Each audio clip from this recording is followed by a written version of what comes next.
तोरे खातिर तो हम तोर बढ़िया बढ़िया ड्रेस लेनी है, बाकी हमरा ना भरोसा रहे कि तू जाके बदल जाए।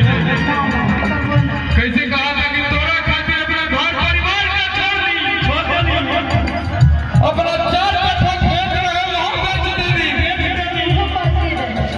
वो मरती रहे बाकी तोरे खातिर बेच दी। बाबूजी के साइकिलियों बेच लो। कैसे कहा था रे